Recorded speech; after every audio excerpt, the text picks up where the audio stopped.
Portal Sonoro no se hace responsable de las visiones, pesadillas o encuentros cercanos del cuarto tipo que puedan suceder antes, durante o después de la experiencia. Para una experiencia sonora completa recomendamos audífonos para dejarte envolver por el mundo de experimentos retorcidos. Escucha bajo tu propio riesgo. La fotografía ganadora del World Press Photo en 2022, una de las más importantes exposiciones fotográficas en el mundo, fue tomada por Amber Bracken para el New York Times. En ella se muestra, a la orilla de una carretera en Canadá, una serie de cruces de las cuales cuelgan vestidos rojos y camisas naranjas que conmemoran a los niños que murieron en las casas residenciales para indígenas creadas por el gobierno canadiense para buscar que las naciones originarias del Canadá se integraran a cualquier costo a una visión de un Canadá único. Pero forzar la asimilación cultural no fue lo único que sucedió en esos lugares. Parte de lo que tuvieron que pasar los niños y niñas indígenas lo presentamos en la primera parte de este episodio, cuando el niño Wakanoa fue arrancado de sus padres a los cuales se les amenazó con la cárcel si no accedían. Fue obligado a usar uniformes en lugar de su vestimenta típica, a tener que cambiar su nombre por un occidental y a varios tipos de maltrato físico y, por supuesto, a hacer conejillo de indias de experimentos retorcidos como el de la malnutrición forzada. Si no has escuchado esa primera parte de este episodio, te recomendamos hacerlo para un mejor disfrute de la experiencia sonora. En el capítulo anterior, Wakanoa, escúchame, métete en el armario y por favor, no salgas y pase lo que pase, no hagas ruido. Miren, solo estamos buscando que este joven tenga educación y se incorpore sanamente a la cultura canadiense. Mira, Nuevo, este lugar es horrible. Solo sigue estas reglas y estarás bien. Madre, lleve a este joven a la capilla para que implore por el alma de su amigo. Escaparías de este espantoso lugar y encontrarías a tus padres, cueste lo que cueste. 2021. Territorio del pueblo original Cowessess, en Canadá. Un grupo de personas explora el terreno de la vieja escuela residencial de Marieval, que formó parte del sistema de internados para niñas y niños indígenas en el país del norte. Lo que buscan son tumbas o restos de niños y personas como los 215 que hace menos de un mes aparecieron en una escuela de la misma red de residencias en Columbia Británica. Los investigadores utilizan un radar que permite detectar tumbas bajo el suelo. Hasta el momento, la búsqueda, al menos en estos terrenos, parece ser inútil. Hasta que se escucha el primer sonido. Un eco en el monitor del radar. A este sigue un segundo y un tercero. El sonido no cesa. Los ingenieros comienzan a pensar que se trata de un error del equipo. Sin embargo, al revelarse la imagen completa, los miembros del grupo investigador parecen coincidir en que se trata de algo tan horrible e impactante que resulta difícil de describir. Tumbas. Muchas tumbas, cuyas lápidas parece que fueron retiradas por alguien. Un hecho que representaba un crimen en sí mismo, pero que además imposibilitaba identificar de alguna forma los restos que se iban encontrando. El conteo días después da cuenta de lo que en algún momento debió ser una auténtica pesadilla normalizada. 751 restos de niños y adultos en los alrededores de esa vieja y ahora macabra escuela residencial de Marieval, el mayor número encontrado hasta ese momento. Ahora, escucha.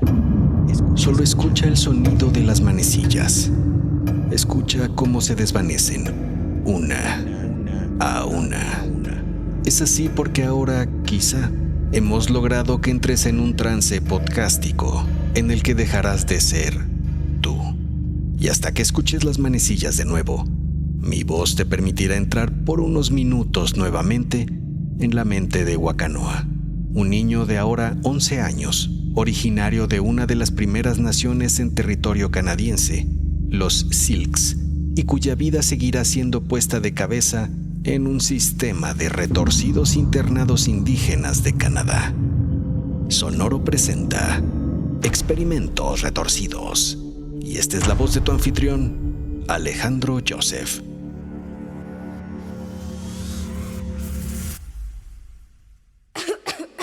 Estás en la enfermería de un internado de Kamloops. Tienes una cortada profunda en tu cabeza. Te faltan 4 dientes y te sientes muy débil. Sin embargo, recuerdas a tu escuálida gallina y cómo, a pesar de su evidente delgadez, podía aún correr. Así que decides poner manos a la obra, con la única esperanza de encontrar de nuevo a tus padres. Para ello, piensas, solo deberé seguir la luna. Esperas a que tus otros 2 compañeros que están también en la enfermería se queden dormidos. Con mucha cautela te levantas y sales. Comienzas a bordear el terreno enrejado de la escuela buscando una posible salida, hasta que por fin la encuentras. Por un error de diseño o por un descuido de quienes soldaron la reja, dejaron un diminuto espacio en la parte inferior que te permite salir por ahí en la oscuridad de la noche, sin saber qué depredador o peligro te podrías encontrar en el camino. Pero el riesgo valía la pena. No sabes cuántos días has caminado esperando encontrar la casa de tus padres. Tienes un hambre tan despiadada que a esta altura casi prefieres esa hambre programada del internado. Pero no, te dices a ti mismo.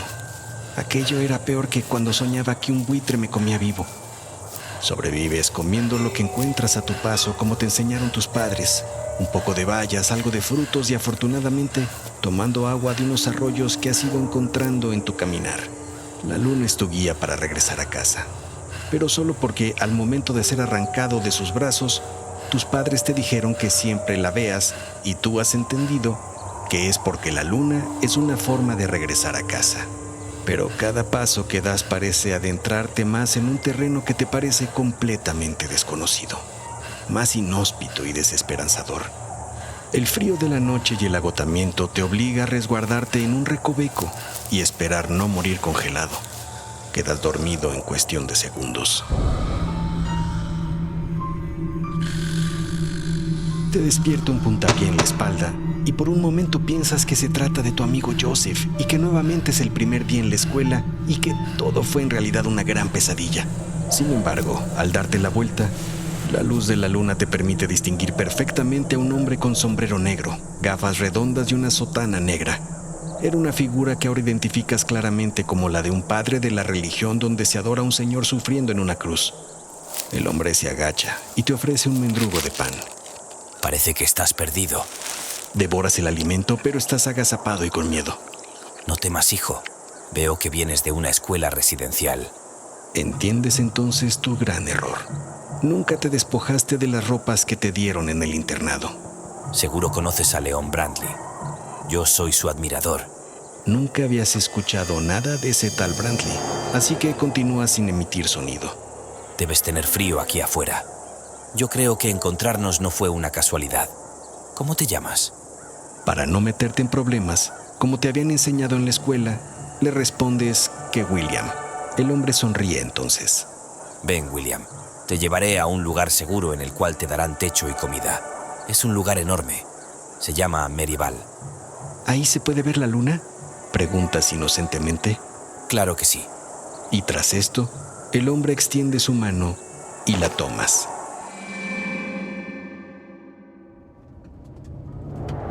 El padre te lleva en su automóvil. Tienes una sonrisa que forma casi un medio círculo en tu cara.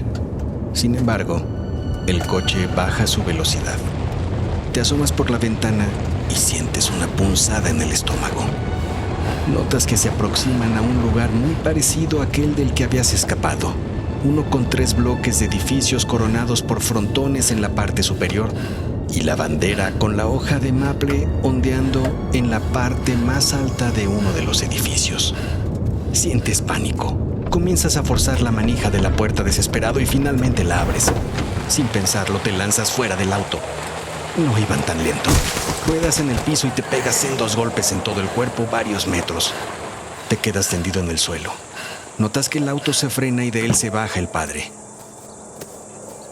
Se acerca a ti. Tiene un bastón en la mano con el que te propina un golpe en la espalda. ¿Así es como pagas que Dios te ayude? 2 guardias se acercan corriendo a la escena. Saludan al padre y enseguida te levantan de las axilas. Te comienzan a arrastrar, pero se detienen al pasar junto al padre. El señor se agacha para ver y te mira a los ojos. Bienvenido a Maryvale, William. Llévenlo al pabellón Faur y vigílenlo de cerca. Este es escurridizo. Debe ser el niño que desapareció hace poco de la escuela Kamloops. Te llevan entonces escoltado a una sala angosta, con hileras de catres equidistantes. Notas un olor amargo y fétido, a heces y humanidad. Te tumban en un catre y sientes el dolor de todos los golpes de la caída punzando fuerte. Te arrojan una cobija y se van de ahí riendo. Tan pronto haces conciencia de dónde estás, notas que varios niños están tosiendo ferozmente. Pero sobre todos los tosidos, escuchas los golpes de un niño y el sonido de golpes secos. Por el terror que te provoca todo y el dolor que sientes, metes tu rostro en tu propio suéter para ahogar los sonidos y te pones en posición fetal esperando que esto sea tan solo un mal sueño, casi prefiriendo que un buitre te llegue a devorar. Al día siguiente, cuando despiertas, sientes frío en tu entrepierna. Llevas la mano a la altura de la cintura y puedes sentir que tu cobija y colchoneta están húmedas. El miedo se apodera de ti enseguida. En ese momento entra una monja al cuarto portando una mascarilla. Tus compañeros ya están de pie al lado de sus camas perfectamente tendidas. Te paras de un brinco e intentas extender tus sábanas. Sabes que hay castigo si no es así, pero es tarde. La monja se detiene a tu lado. Mira la mancha húmeda en tu cobija y colchoneta, evidentemente mojada con orines. Este niño sucio no ha tenido la decencia de ir al baño. ¿Saben lo que hacemos cuando eso sucede? A continuación, la monja toma la cobija aún húmeda y la comienza a embarrar en tu cara ante la mirada atónita del resto. Abre la boca, niño. Te enseñaré por qué no debes mojar la cama. Con el sabor de orines en tu boca, comenzaba tu primer día de estancia en esa nueva pesadilla llamada Maryvale. No tuvo que pasar mucho tiempo para que comenzaras a toser. Ahora, por las noches, tus tosidos se sumaban a los del resto. Sentías en cada ataque un agudo dolor en el pecho. Aún así esperabas con ansia esas tardes en las que a los niños de esa sala les permitían salir a dar una vuelta al patio para tomar aire fresco. Hoy, como otras veces, te toca ver a un niño amarrado a una columna del patio. Tiene evidentes signos de golpes. Habías ya entendido la relación entre los niños amarrados y los gritos que escuchaste el primer día. Siempre había alguien amarrado. Seguramente, como decía la monja una y otra vez, eran niños pecadores. Pero no era lo único espantoso que habías detectado en ese lugar. A los pocos días de estancia, notaste por primera vez cómo una monja jalaba contra su voluntad a una niña hasta una habitación cercana al comedor. La empujaba adentro y luego echaba llave a la puerta. Al poco tiempo, dejaba entrar a un padre de pelo blanco. La monja se quedaba fuera de la puerta hasta que saliera el padre. Poco después entraba la monja y sacaba a la niña para llevarla lejos de ahí. No siempre era la misma niña, pero siempre era el mismo padre. Y cada vez que esto sucedía, las niñas salían afectadas y sollozando. Seguramente las regaña muy feo, pensabas. Todos parecían darse cuenta de eso, pero nadie decía nada. Al último que trató, justamente lo amarraron en una columna todo el día. Ese mismo padre de pelo blanco llamaba en ese momento con una campana la atención de todos los presentes. Queridos hermanos, Dios bendiga sus alimentos y con esa bendición vayan eliminando de sus cuerpos pecadores todo mal, toda ignorancia y la suciedad mental que han acumulado todos estos años. Ustedes no valen nada. Que la gracia de Dios los salve pronto. Enseguida, tú y todos los presentes hacían ese extraño ademán de llevar la mano a la frente, al pecho y finalmente a cada hombro, y el padre comenzaba a comer con una sonrisa que te daba miedo.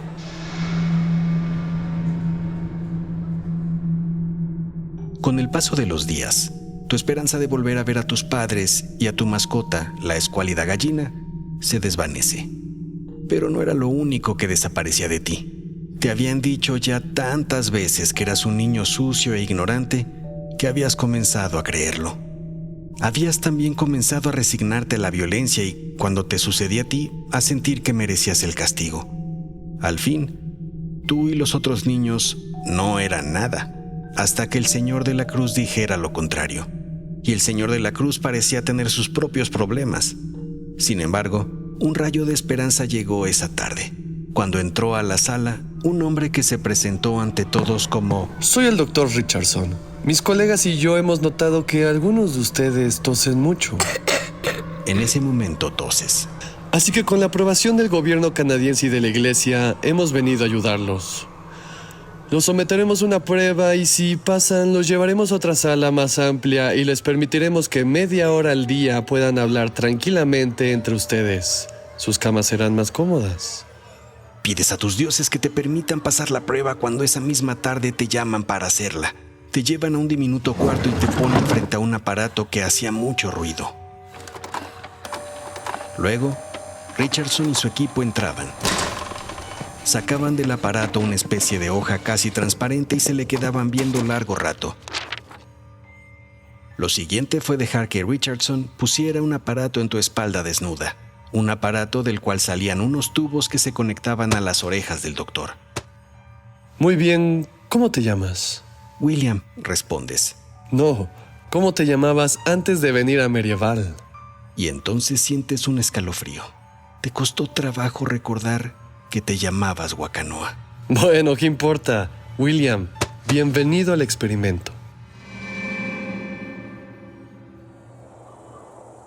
No era mucho, pero la nueva estancia al menos no tenía olor a orines. Tampoco platicabas mucho con otros niños a pesar de estar permitido. Nadie lo hacía. Aún creen que si lo hacen, los amarrarán a una columna a pesar de la promesa de que no sería así.